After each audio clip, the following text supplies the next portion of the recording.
Welcome to the Big Success Podcast, cutting-edge conversations on business and personal success, as well as how to level up. Here's your host, #1 business coach in the world, Brad Sugars. And the Big Success Podcast today has Philip Hesketh. Now, not only is he author of Persuade and a couple other books, but the guy is renowned for being a great speaker. 20 years in the advertising business of, helping companies get more business. Amazing knowledge around that, around getting customers. And some of the things he talks about how you persuade people. In fact, when he goes into his 7 drivers, I think you'll want to take a lot of notes around that. His takeaways are very strong. Like, the guy's worked with all the companies from, the most big companies in the world to the smallest of companies. But his whole take on, the thing that stood out to me today is his take on how to go from good to great. So stay tuned, follow Phil Hesketh, learn from him today. This is the Big Success Podcast, and you're in for a big journey today. So Phil Hesketh, how are we doing, buddy? Yeah, all's good, Brad. Thank you. Well, it's good to see. Phil, I've really wondered what was your perspective on this. I love having you on the show. What is success to you? Like, how do you define success? Well, it's obviously different things for different people, isn't it? And so I can only talk from my perspective. A lot of my drive, I think, comes from within. So I kind of make my own definition for what success is, with my own upbringing, my own limitations, whatever that might be. And success is all about a journey. It's about setting a target and going towards it. That, for me, success is that journey towards the target. Yeah. Do you think that's changed over time? Like, when you were a young man, did you have a different view of success, or how's it been for you? Yeah, I do think that what you want for breakfast isn't what you want for dinner. And I remember when I left university and I joined Procter & Gamble, within a matter of weeks, I was looking for how can I be the #1 salesman in the country? Right. And I sort of stumbled across this measurement system of displays. And I think somebody told me recently, they work for P&G, I still hold the record for the number of flash canisters on display in Britain. Now, it might not be a big thing to you, Brad, now, and it's not a big thing to me. But at the time, I just really wanted numbers. I wanted some significance. And I was the #1 salesman for Procter & Gamble within 18 months. And so that was really important. Now it's not so much about that. And what do you think shaped that shift? Is there something in particular? Is there a way of thinking, or what's changed that shift on success for you? Yeah, I think that, let's take cars, for example. It's the outward sign of your success or failure in the world, arguably. And again, going back to Procter & Gamble, I got a Ford Cortina, and it had electric windows, Brad. Imagine that. You press a button, the window's getting down. And then you move on. And then I wanted a Granada. That was really important to me to have a Ford Granada. Then a BMW. Then I got a 7 Series. But now, well, I've kind of done all that. So for sure, and I use that as it's not a silly example. I think it's a good example of what drove me then isn't now what drives me. Now it's much more about relationships and friendships and people feeling like I've added to their lives. Yeah. Now, here's the tough question, right? Do you think you would be as successful as you are today if your version of success now was your version of success then? Or do you think you would have been more successful or less successful?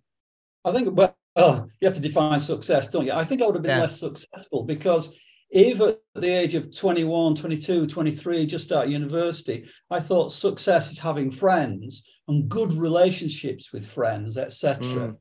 I would have focused on that, and that wouldn't have made me into the #1 salesman for Procter & Gamble, where I wasn't treading on people, but it was kind of get out of the way. If you're not part of the steamroller, you're part of the road type of attitude. Yeah. So let's go back then. Where do you think in life you chose success? Was it as a young boy? Was it a young man? Where did you find the choice of success for you? It certainly wasn't school or university. I did just enough to get by. I think once I started work, I realized there's some kind of measurement system. and I got married. So you want to buy a nicer house and, have the nice things and the holiday and so on. So I think I don't want to be materialistic about this, Brad, but I think I wanted success so that I could afford to do things. Yeah. I come from a fairly poor background. It's middle class, but a poor background. I just wanted so much more than that.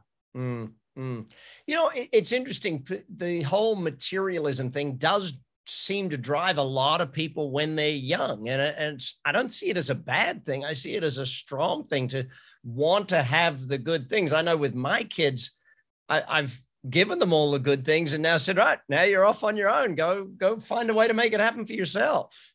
Yeah.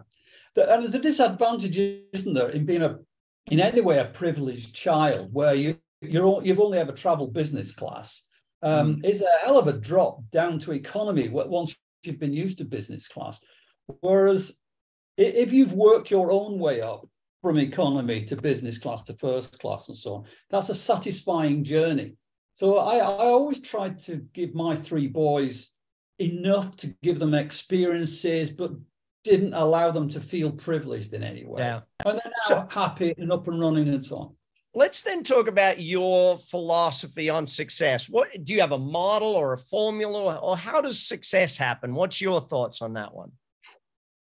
Well, I've really had two careers, Brad. First of all, a career in advertising, did that nearly 20 years, ran a business, and now 20 years as a speaker. The one thing that they've got in common as a thread, the thing that I would regard as being a success at, is getting new clients. And it's a lot of businesses, as you well know, really struggle on getting new clients. And that for me was always the satisfying thing, that I felt I was being successful when I was winning clients, particularly those who weren't expected to win. We had an agency in the north of England, and we finished up with clients such as BBC and Disney and HSBC, and we weren't expected to do that. And that for me was the driving force for me. That's success for me. So what's your formula then? How do you make success happen again and again and again? Yeah. So funnily enough, the managing director of the agency I worked for approached me about 10 years ago and said, can I have breakfast with you, Phil? I want you kind of tap into your advice. Yes, sure. And he said, how do we get new business like you used to do it? And I said, well, I can tell you how to do it, but I didn't say this, Brad, but I felt like saying you won't do it because it is constant. It's like always having antenna out. I used to do this thing of show me you know me, and I saw this and I thought of you, constantly being in touch with potential clients, so that over a period of time, sometimes over many years, I used to say to people, I'm on the subs bench, I'm ready when you are. And that for me is the model for getting new business. So many businesses are short of business, so chase some business, have a degree of success and stop doing it. And then there's a bit of a lull, start doing it again. No, it's constant. It is like forever. Yeah. That for me is the model of success. So consistency is very high on your priority to create success. Yeah, 100%. Yeah. Knowing your goal, going for it. And if it takes time, fine, it takes time. But in terms of getting new clients, I think most businesses, in my experience, struggle to continue to get new clients because they stop the process, if you like, of getting new business. Yeah. It's forever. I can't help myself, Brad. Yeah, I mean, if you flip that over then, how does failure teach success in your mind? How do we learn from our failures? I think you learn from failure if you discover that you hate it. I like that line. Tell me more. Right. So we pitch for a piece of business and don't get it when I think we could and should have. And that hurts, Brad. It hurts in my soul. And that teaches me I'm not going to have that again. So put more effort in. No, it's never quite as simple, is it? You didn't get that piece of business because you didn't put enough effort in. It's not a straightforward formula. But I used to say, running a business, it takes a Herculean effort to win business. Anything less than that is not acceptable. So For me, what failure taught me, little bits of failure, losing an account, not winning an account, all those things, I hated it with a passion. That's what it taught me. Dang. That level of intensity. I love it. I love it. I think that's brilliant. Listen, you're on the Big Success Podcast. We're going to be back with Phil Hesketh. We're going to talk about persuasion, influence, getting new business, delighting customers. Stay tuned for the Big Success. It's coming your way. Business empires are where most people create the vast majority of their initial income and wealth. Through Brad Sugars' Entrepreneurs event, you will learn how to turn your companies into valuable and sellable assets. Visit bradsugars.com to attend this program as a standalone or as part of Brad Sugars' Entrepreneurial University. And we're back. Big Success is our way. Phil Hesketh, you are the master of persuasion and influence. I love your book, Persuade, by the way, the 7. We'll get to that in a moment. Firstly, what's the difference between persuasion and influence? Okay, so I think persuasion is something you do to someone. Mm-hmm. You know, if any of the listeners, if you go home tonight and say, you know, guess what I've been persuaded to do, you don't feel good about that. If you ever go home and say, hey, guess what I've been sold today, you don't feel good about that. So I think persuasion is something you try and do to someone. And we don't like persuasion. Influence is something that you have on people, and you can be influenced by someone you don't know terribly well. But I think influence comes when you feel, buyer and seller, that I call it being in the canoe together. You're in this thing together, and you can influence someone because you feel like there's genuine interest from the other person. So how do we succeed at influence then? How does someone become successful at influencing? Okay, so I would say a lot of the time, a lot of people telling people it's what they want to tell them, and it's not what they want to know. So being successful at influence, and as you know, I have these 50 killer questions. It's all about finding out what the other person wants. What's the most important thing for the other person?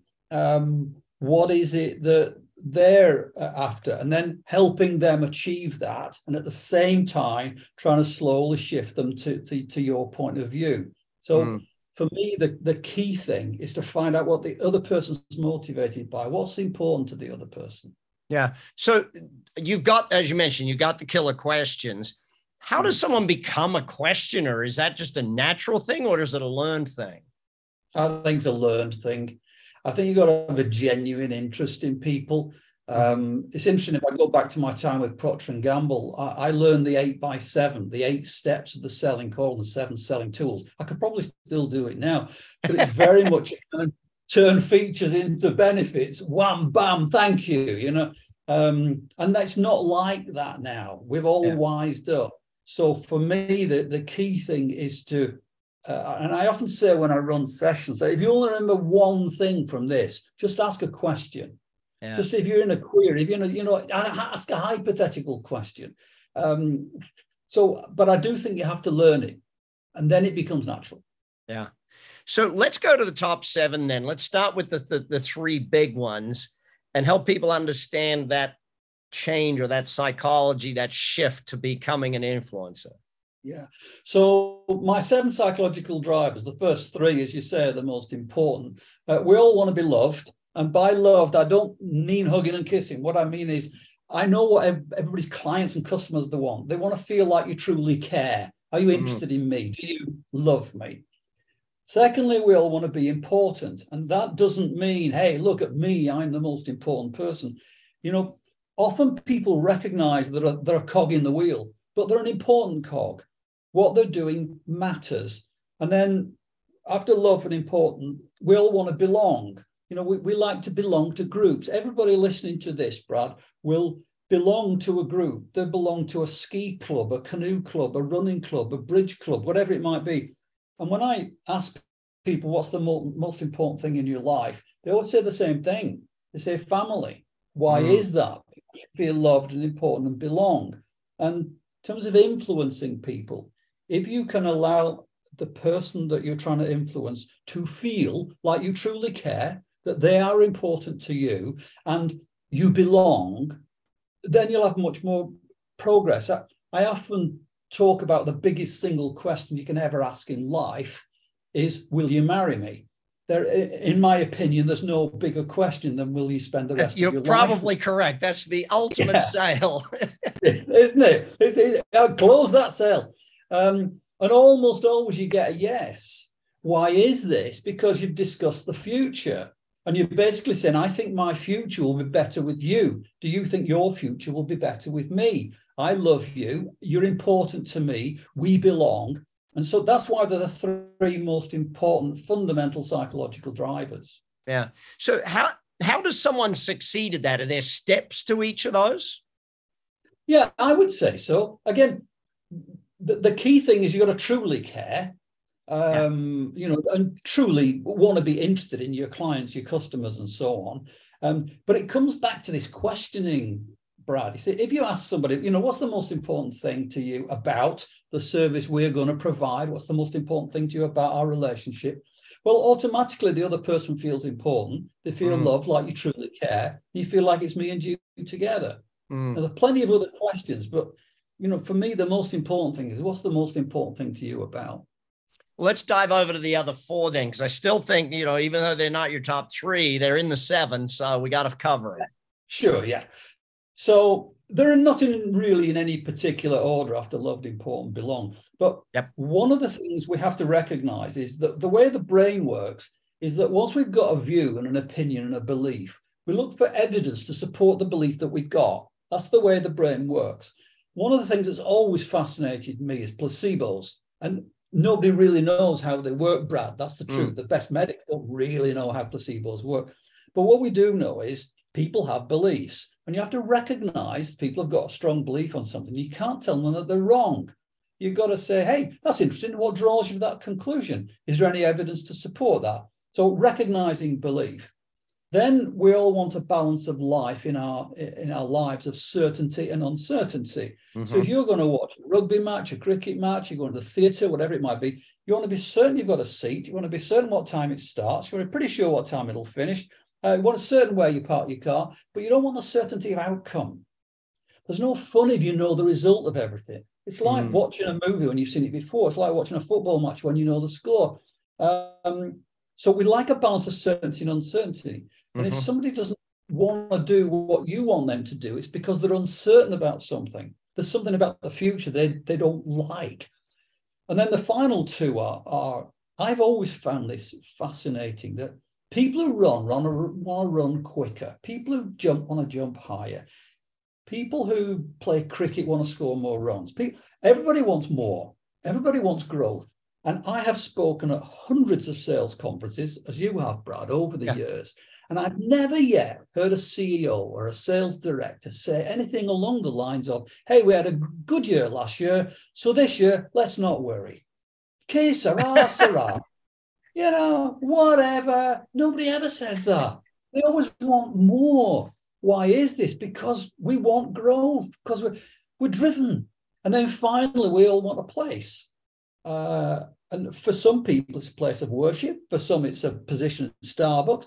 I've always found it interesting. Whatever commute I do, and I've commuted along the northern beaches of Sydney quite a lot, I've done the Manly Ferry and so on. I always recognize I'm Johnny Newcomer. You have to see where everybody sits first before you sit down, because we like the same seat. If you're anybody listening to this, I'll ask this question. If you're sitting at home tonight, watching television with your significant other, I will bet you sit in the same seat you always sit in. Yeah. Why is it? Because we want a place. So those are the 7 things that drive us, Brad. Yeah. I love those. And I think everyone should read more, especially Persuade. I think people should dive into it and get in depth, and also do a lot of your online learning. Let's dive into getting new customers. What are the success factors to getting new customers? Okay. So for me, number 1 is you've got to be realistic about who you're targeting. I think it's so, and I'm very conscious, Brad, you've got all sorts of types of businesses listening to this. But for me, you've got to know who your target market is, and you've got to tap into what it is that you've got to offer that is different to anybody else. And then persistence is everything. And making sure that all your details matter, that you're better than anybody else, and that persistently over time, you keep banging away on how good you are at what it is that you're doing in a way that appeals to that market. Personal view, Brad, I don't think you can over-egg this persistence of drive. It's typically not one thing. Yeah. So let's take that one step further then. One of the great things that you teach is how to keep your prices high or your fees high. What are the keys to success around high fees, high prices? Okay, so if we take two types of businesses, the business to business where there's an element of negotiation, it's one-on-one and so on. That's quite different to pricing in store, for example, which I'll come to.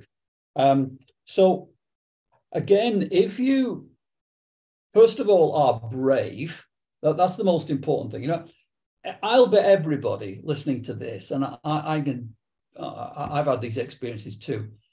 I've had an experience in the last 12 months, at least one, where they could have charged the client more money and the client would have been quite happy because you weren't brave enough. Now, just being brave, obviously, is foolish. I'm not suggesting that. But I have got, on occasions, 4 or 5 times my normal fee because I didn't want to do the gig. So you put in a ridiculous price. You know, everybody's got that situation. So for me, the most important thing is not to be bound by what other people are charging, but say, this is my price. It's more than everyone else. And when say it's expensive, you say, yes, it is, but look at what you get. Yeah. Because you can afford to lose some of the cheaper business. And I get that. I could do a half a day on this, Brad, but so often I talk to people who say, well, I've been beaten back on price 3 times this morning. It's not going to happen again. No, the fourth call might be the one who doesn't care what it costs. Yeah. I remember one of my first ever $1 million consulting per year or coaching per year clients was because, like, I don't really want to do this. Listen, it's $1 million a year. And they went, okay, that seems reasonable. It's like, oh, okay. I guess I'm doing it. So absolutely. If we start to think, then the bravery is one thing. How do we back it up? Yeah, sure. If you are a typical salesperson and you don't feel confident about the price that you're charging, then you've got to go through the process. And the process is a simple one. Question number 1 is always, what's the most important thing to you about the service we're going to provide? Now, there's plenty of other questions, but that's question number 1. Question number 2 is, what are your expectations exactly? So let's find out and then say, your current supplier, what would you have in an ideal world? What would make things perfect for you? And they say, well, perfect would be X, Y, Z. Okay, does your current supplier do that? No, they don't. Okay, now you've got a gap. So all the time you're building value, but then importantly, I would say, working with salespeople all over the world, the biggest single reason they're not as successful as they might be and don't charge as high a fee as they might do is because they're frightened of rejection. We're just frightened of saying it will cost $12,000 or $2,000, or they're just frightened of it. So you ask a hypothetical question. The hypothetical question is, look, if I were able to do all those things that are important, and if I were able to meet your expectations, is there anything else we need to consider? And typically people either say, no, there's nothing else we need to consider, or they say, yes, there is. So, and you can talk about that. So you can't get rejection. Yeah. But then you say, okay, hypothetically, if I were to say to you, this sounds like $12,000 per week or whatever it might be, how does that sound to you? You can't get a rejection to that, because they might say, well, that seems like a lot to me. Okay, well, does that make sense, Brad? You're hypothetically setting the bar up here rather than just saying, well, our price is, I mean, you could have charged more money. So it's the hypothetical question for me that's the key thing. Perfect. Love that answer. You're on the Big Success Podcast. We're going to be back, and Phil is a genius at talking about good to great. So we're going to get into level up when we come back. Celebrated the world over for his ability to entertain and inspire, Philip Hesketh reveals powerful, life-changing techniques to persuade, influence, and succeed in the workplace and in our personal lives. A successful businessman, best-selling author, and one of the world's most sought-after speakers, he has inspired audiences and clients in over 20 countries to increase sales, establish value to hold higher prices, and control conversations, building stronger relationships. Please click here to learn more about Philip Hesketh. And you're back on the Big Success Podcast. I'm Brad Sugars. Today, I have the author of Persuade, Phil Hesketh, with me, sales genius. Phil, let's talk about leveling up. Good to great. Give me a perspective. Okay. Well, let me give you someone else's perspective. There's a British economist called Leslie Hanna, and he's still alive. And in the year, I think about the year 2000 something, he looked at the biggest 100 companies in the world in 1912. Okay, he looked at the biggest 100 companies in the world before the First World War, the year the Titanic went down. And then he fast forwarded 83 years being the length of someone's lifespan, to 1995, to see how many of the biggest 100 companies in the world were still in the list of the biggest 100 companies in the world 83 years later. And the answer is only 19. 81% didn't make it. So what do we learn from people who didn't continue that growth? And what we learn is almost always it comes down to complacency. You know, this expression, if you always do what you've always done, you'll always get what you've always got. It's complete nonsense. You get less if you just do what you've always been doing, because the world is changing. So for me, this good to great is about two things. It's about looking for the next big thing. If you look at Microsoft and what happened to them when Apple came eating their sandwich, and I could give you dozens of examples. If you look at the fact that Kodak invented digital technology, but allowed something, etc., dozens of examples, Brad. So it's about the big picture, but it's also about what I call the TNTs, the tiny noticeable things. It's about never allowing complacency to set in. It might seem a small thing, this, but I don't like ever to go into an organization where the clocks don't work. If you don't care about the being on time, the clock's working, what else don't you care about? But if I interview, so I've interviewed hundreds of people, I always look at tips and toes, your fingernails and your shoes. If you haven't cleaned your shoes and you haven't cleaned your fingernails, what else don't you care about? So to summarize that answer, there's two things. One is, what's the next big idea? What is it that what are we striving for? But the other is always looking after those little things so we don't let complacency creep in. So Phil, you've trained a bunch of people, work with a bunch of people. What's the difference then between someone who sets a good goal and someone who sets a great goal, like, you know, 1 million or 1 billion type thing? What's the difference in your perspective? Yeah. Do you know, I think it's something about, I find this difficult to articulate, but it's something about ceilings. My sister, bless her, we get on fine. We've never fallen out over anything. She never set herself more than being an assistant manager at the bank.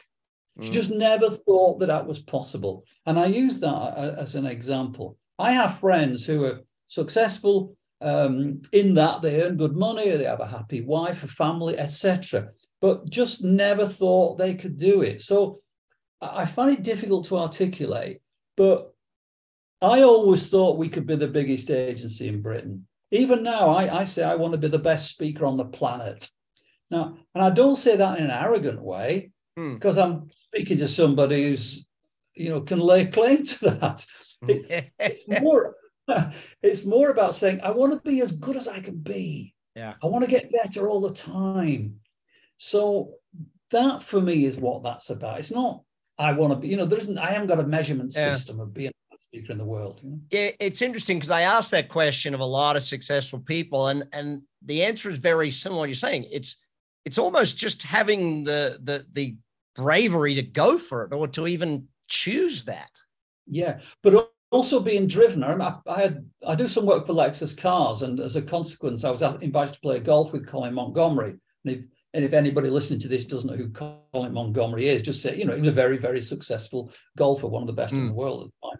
And I said to him, what is it that drives you, Colin? We're just walking along the fairway. And I said, what is it? You've passed the point of winning the majors. Now you're in the seniors. You've got enough money. He said, Phil, I can't help it.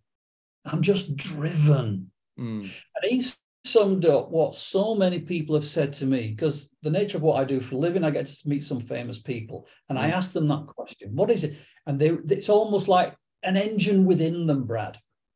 Yeah, I think and it came from somewhere, and usually it comes from that decision way back somewhere as a kid, as a college kid, or somewhere that they chose success.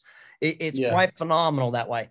Let's get to the quick fire round. I want your thoughts, quick, short, sharp thoughts on this. How do you succeed at goal setting?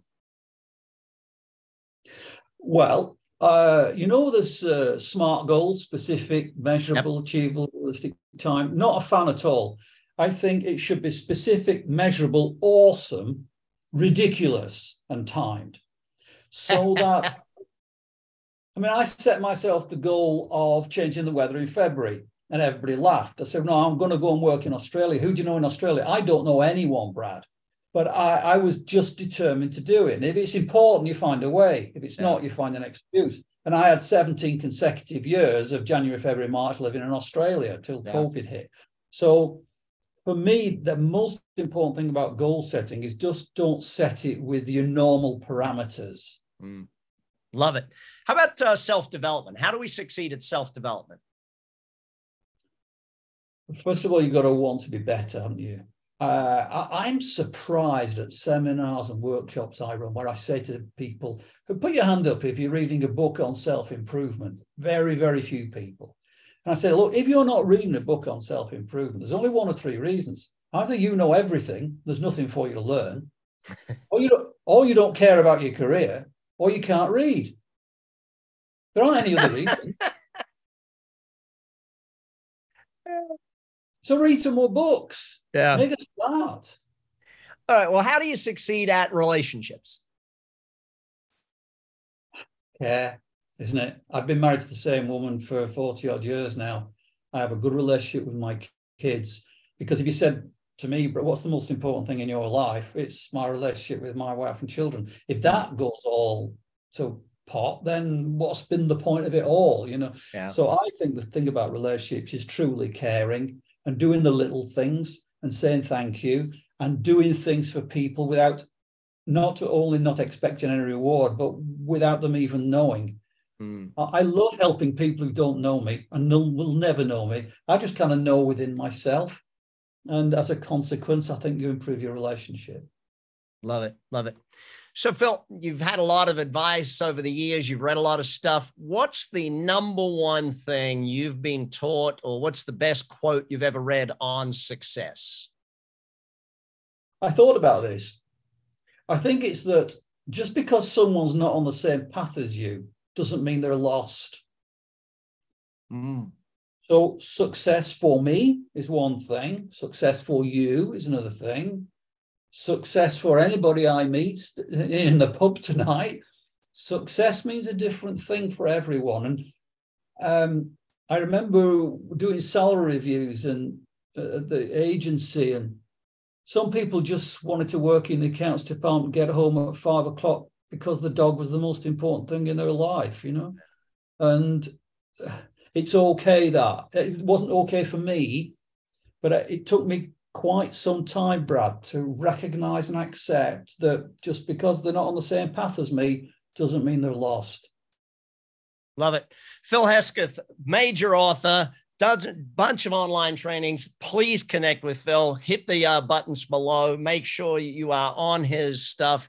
Thanks, Phil, for your time today. This is the Big Success Podcast. We'll be back again next week with more on how you succeed.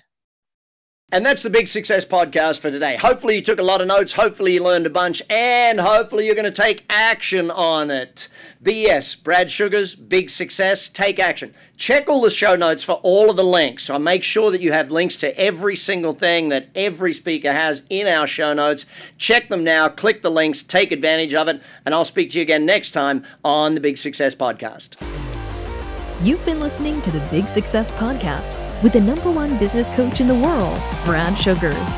To learn more about how to achieve business and personal success, as well as how to level up or listen to past episodes, visit www.bradsugars.com.